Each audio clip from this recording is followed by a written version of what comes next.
Right now on Close Up, Republican Mike Huckabee makes his case to Iowa caucus goers. There is only one candidate who has ever consistently challenged, faced, defeated the Clinton political machine. That's me.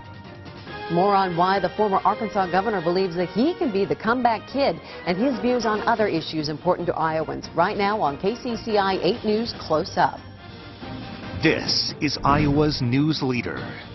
This is KCCI 8 News Close Up. And good morning and thank you for joining us. Many people remember former Arkansas Governor Mike Huckabee as the 2008 Iowa GOP caucus winner. But he's done an awful lot since then, both in and out of the political arena. The Des Moines Register's Kathy Obradovich and I sat down with Huckabee, but before we hear from the candidate, KCCI's Cynthia Fodor introduces us to the candidate. I'm glad to be back in Iowa. It's good to be back. After announcing his second run for president, Mike Huckabee headed straight for Iowa. His challenge? To drum up the kind of support he had here 8 years ago. The conservative won the Iowa caucuses in 2008 with 34% of the vote. Can we give you a shot to remember that? Huckabee grew up in the same town as Bill Clinton, Hope, Arkansas, and became governor from 1996 to 2007 after serving as lieutenant governor. Before a politician, he was a Baptist preacher. The 60-year-old is also a bass player. His guitar hangs in his headquarters here, and an author of several books, one which chronicles his 100-pound weight loss. Most candidates hide behind the walls of a nice cocktail party in Georgetown, and they don't rub shoulders with people who are standing out here sweating through the state fair. Although Huckabee has done some serious politicking and preaching here, he's still waiting for voters to sing his praises this time around. But remember, he's from a place called Hope. Can lightning strike twice? You know, it has before. We're predicting a forecast of lightning in Iowa, February 2016. You bet. Now, you ran in 2008 for the Republican nomination. Why run again now, 8 years later? For the same reason that I ran then, but maybe with a little more intensity, because I've got something I didn't have in 2008, 5 grandkids. And I care about what's going to happen to their future, and I'm worried about it. I mean, I'm genuinely, seriously worried for what is ahead for them. I look at our country economically. I look at the threats that we face globally. And we're going to have to get very serious about addressing these, and somebody needs to step in with leadership capacity and grab the wheel and steer this thing in the right way. Well, you are a former governor. There are a number of former governors in the Republican race. You are also very conservative, a number of very conservative folks in this race. What sets you apart? Well, for one thing, let's assume Hillary Clinton is going to be the Democrats' nominee. More likely than not. There is only one candidate who has ever consistently challenged, faced, defeated the Clinton political machine. That's me. Because every race I ever had in Arkansas, the Clintons came back and personally campaigned for my opponent. When I ran, I didn't just run against an opponent. I ran against somebody that they had pretty much handpicked, somebody that they helped finance. The entire apparatus of Arkansas state government was Clintonistas. And so I understand what we're going to be up against, and I don't think most people fully do. But do you think you're running against the same Hillary Clinton that you encountered back in Arkansas? I mean, there's a lot of miles under the road for her as well as for you. Are you saying she's old, no, Kathy? Can I quote you on that? No, I'm talking about experience. I mean, you know, since then she served as First Lady, she served as Secretary of State, a U.S. Senator. I mean, is it really the same Hillary Clinton that you're used to dealing with back in Arkansas? You bet it's the same Hillary Clinton. She's always been focused. This is a person who didn't just suddenly in the last 8 or 10 years decide, gee, I think I'd like to be interested in public policy. I think I'd like to be political. She was political when she met Bill Clinton at Yale Law School. Maybe more political than him. No doubt about it. More ideological than him, far more so. He was the pragmatist. I mean, I know them both, and I'm telling you, Bill Clinton was, he was a good governor, and frankly, he did a lot of things as president that were more pragmatic. He understood the nature of it.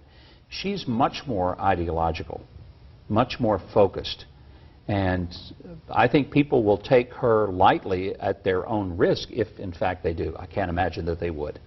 Now, before you would meet Hillary Clinton in the presidential election, you'd have to get past Donald Trump right now for the nomination. Yeah. How do you compete with what he's got going on and his following and what people are saying to him?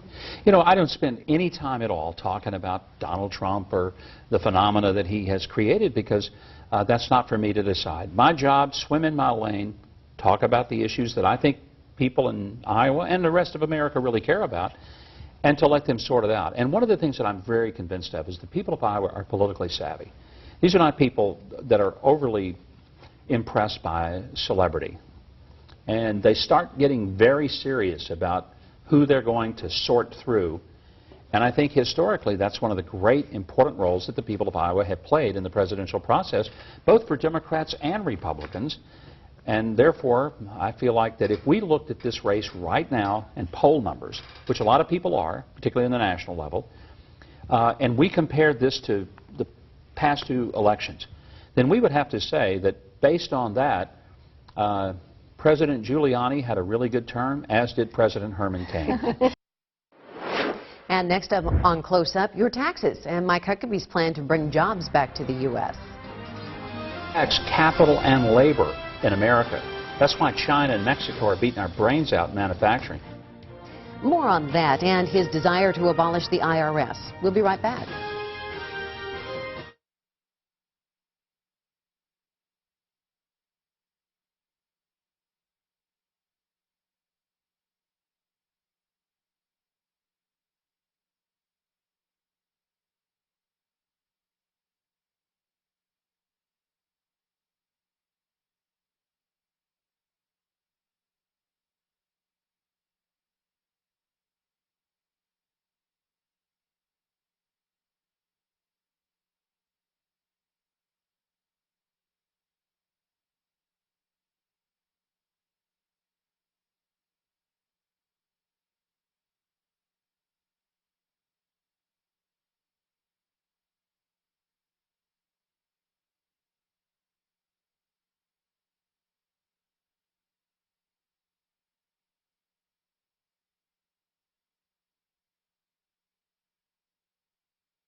Welcome back to Close Up and our interview with Republican presidential candidate Mike Huckabee. One of the most important issues to Americans, taxes, and who does and who should pay the most. Two of the negatives that were leveled against you back in 2008, people thought that you raised taxes too much in Arkansas. Conservatives thought you did that. They also raised the issue of pardoning and clemency of prisoners while you were governor. Now, the second one, that issue may be working in your favor now because all the talk is about criminal justice reform. But the first one is still a question that you need to address, is it not? Well, Kathy, it really isn't because, I mean, you had a special interest Washington funded group of a bunch of billionaires who wanted to support one of my opponents. So they created this persona. What they didn't tell you was that I cut taxes 94 times. First ever broad-based tax cut in the history of my state. I mean, I had a state that was inherently known for raising taxes. But didn't the 21 tax increases and revenue increases outweigh that in the total We rebuilt our roads. Money? Why did we rebuild our roads? Because they need to be rebuilt. And guess what? I put that on the ballot, and the voters passed it by 80% to 20%. Now, wasn't I don't that know, after the tax was already increased? What is that? Wasn't that after the tax was already increased? They voted They on had to on the road affirm repairs? that, or it wouldn't have fully kicked in, and we wouldn't have had the road program. So the point being, the voters asked that this happen because they wanted good roads. They were spending a whole lot more on car repairs, on an average of $585 a year in car repairs, than the tax was ever going to cost them. People were smarter than a lot of the critics. So yeah, you can. This is something you have to explain, though. And somebody like Donald Trump, somebody like Ben Carson, somebody like Carly Fiorina, who has never had to govern, can come in and say, "Well, I've never raised taxes on anybody." And I never cut any either. I can say I cut 94 taxes. I can say that the taxes we cut helped families because we eliminated the marriage penalty. I can say that it helped businesses because we cut the capital gains tax. I could talk about the specific ways in which our policies actually led to increase in per capita income of Arkansas families by 50% in the time I was governor. See, I think that's what's more important to most people. They want to know they can go out and earn a paycheck and that it's going to matter. Now, while we're on the topic of taxes, you've said you'd like to abolish the IRS Yes. and establish something called the fair tax. What is that? The fair tax essentially gets rid of all of the taxes on our productivity, whether it's income, capital gains, dividends, tax on savings, tax on inheritance, replaces it with a tax on consumption or a sales tax. There's several reasons that the fair tax would transform our economy, not the least of which is you're actually rewarding people's work and their investment. Currently, what we do, we punish work and investment, and we reward the behavior that's counterproductive. For example, you make a good investment, we punish you with either a tax on your dividends or your capital gains, but if you make a bad investment, we'll let you write it off. In other words, we'll subsidize it. So you're looking at a national sales tax. Correct. Of what percent? Well, the percent, if you applied it to equal the taxes, would be about 23, which may sound high. However, 22% of everything we make in America is the embedded tax. Secondly, under the fair tax, you would start going out and purchasing things with your full paycheck. Nothing comes out. No payroll deductions anymore. And then you also eliminate the income tax. The bottom third of the economy, people who are struggling the most, people who are trying to make it into the middle class, they benefit the most by the fair tax, about 14% better off under the fair tax than the current tax system, because they're paying nearly 50% of their income in taxes as it is, if you add it all up. Now, the taxpolicycenter.org says the average income tax rate in 2011 was 17.6%. So is your 23% sales tax a tax hike then? No, that's not. That's an average, but here's what you Okay. got to remember. Most of the wealth in this country, the people at the top end are only paying about a 15% tax rate because they're getting their money on passive income, not active. Take the factory worker. That person is paying far more than that, plus he's having the payroll tax taken out, plus he has the cost of the embedded tax because, Stacey, we tax capital and labor in America. That's why China and Mexico are beating our brains out in manufacturing. Make this table right here in America, and when it comes to the showroom floor, 22% of the cost of that table is embedded tax. You don't see it, but you're paying it. If you make it in China, it's not being taxed, so it's certainly going to come in cheaper. So when you add that up, that's why I say the worker at the bottom third of the economy is far better off under the fair tax. And we get rid of the IRS. Can anybody be against that? Well, but right now the federal government doesn't have the ability to collect a national sales tax. They don't have to. The states will. And the states will get rewarded for that financially. So the states get a windfall. The merchant gets a percentage point for also having done that. And you stimulate the economy, but not doing it with a bunch of IRS agents. You do it by putting the capital back in people's hands. So are there exemptions then on homes or cars, or if you have a medical procedure, are there tax exemptions? You don't create exemptions. That's the reason we're in the mess we're in. It's the reason we have a 77,000-page tax code. And it's also the reason that Washington has surrounding it the 6 richest counties in America, because politics essentially operates to make winners and losers in the tax code. If you've got a high-priced lobbyist, you're going to come out great. If you're a guy out there lifting heavy things and sweating through your clothes, you're going to get gut punched by the tax system because you don't have a lobbyist working for you, giving you the breaks that the people at the top are getting. And that's why we need the fair tax. How does that affect the people at the real bottom of the income scale who don't owe any income tax now? You've got Donald Trump and Jeb Bush saying, let's eliminate the income tax essentially for people who are making less than $45,000 or $50,000 a year. I would think that if you're somebody who's struggling to get by, between jobs, et cetera, you're going to be paying more in taxes under this plan than you would if you were paying income tax. Not at all, because one of the provisions of the fair tax is what's called a prebate, which means you're untaxed for your basic necessities. That's why I say if you're in the bottom third, you do much better. And here's the other thing. Not only are you untaxed for your necessities, but most people at the bottom of the economy, they've never gotten their full paycheck. When they get their check, look at all the stuff that's taken out. They never got that money. For the first time in their lives, they get to choose what they spend their money on, and the government isn't taking the first bite out of their apple. Now, coming up, we'll talk about marijuana with Governor Huckabee. You might be surprised about some of his views on the drug. We'll have that when KCCI 8 News Close-Up continues.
Recently, thousands of so-called nonviolent inmates have had their sentences reduced. Mike Huckabee says that may be a good thing, to a point. The flip side of criminal justice reform often ends up being decriminalization of drugs. In particular, marijuana is the one that's most talked about. Is that something that you're willing to consider? Well, I think we need to recognize marijuana has never made anybody a better citizen. I mean, let's just ask ourselves. Yes, but is this something we want to open it up? I grant you that. But, I mean, the point being, do we really think that marijuana is something we want to encourage people to have greater access to? Does it make you a better worker? Does it make you a better mom or dad? Better citizen? Does it make you more attentive as a driver? I mean, if there's a benefit to it, and there may be medically, so if your doctor prescribes certain uses of it, then I'm open to that. But this idea of recreational marijuana, well, let's let Colorado have at it for a few years, and let's see how that works out for them. I've been to Amsterdam a few times. I don't want us to look like Amsterdam. And a lot of people in Colorado aren't liking the way that it's headed either. The federal issue of that, though, is that they're violating federal law. Yeah. And, you know, if you believe in rule of law, you have to either change the law or you've got to enforce the ones on the books, yeah, right? So which are you going to do that? Let me ask you this. How come it is that liberals are okay with not keeping the federal law when it comes to the marijuana laws, and it's okay for the states to ignore it? But if it comes to a county clerk in Kentucky who doesn't believe that she can abide by a federal court ruling, not even a law, then she goes to jail. I mean, do you see where conservatives sometimes their heads explode because they say, boy, there's one set of rules for people on the left and a total different set of rules for people on the right. Well, inconsistency, depending on your perspective, has always been part of our political discussion, but that doesn't make it right. You know, so which side are you on? Are you for enforcing the law when it comes to marijuana, or seeing how it plays out and letting the states handle it. I mean, the best way to determine whether this is good public policy is to do what the founders envisioned, and that's let states become laboratories of democracy. Okay. Are you willing to change the federal law to allow that to happen without I'm them willing to let violating- states operate under the 10th Amendment, and I'm willing for the states, if they think that marijuana and the legalization of it is a great thing, you know, I'm willing for them to experiment and find out. And if it works and it turns out that the presence of recreational marijuana makes them a more prosperous state, their workers are more productive, their parents are better parents, and their teachers are better teachers, well, heck, we may just all want to reach out there and grab that. But you don't think that's going to happen? I probably don't think so. What about... You ever know any stoners from college? How'd they turn out, Kathy? Just tell me. Okay, Yeah. case closed. legalizing medical marijuana, then? That's something that's been discussed a lot at the State House Sure. here. And I think that's a very different equation, because that's not the use of marijuana just so a person can get stoned. That's so that a doctor, believing that that particular prescription would help a patient, whether it's with chronic pain or a particular disease, doesn't necessarily have to be administered in giving them, you know, a box of joints. Could be administered different ways, but I think that's a different equation altogether. I'm open to that. I'm talking about specifically the idea of recreational use of drugs. And next on Close Up. Because we can pass all the gun laws in the world, but if a criminal doesn't obey the laws we already have, I mean, do we honestly believe the criminal is going to wake up and say, oh, I got a new law, this one I'm going to actually obey? We hear from Governor Huckabee on an issue that has a lot of Americans talking, the issue of gun control, where he thinks the problem lies. Next on KCCI 8 News Close Up.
Mass shootings have become all too common in this country.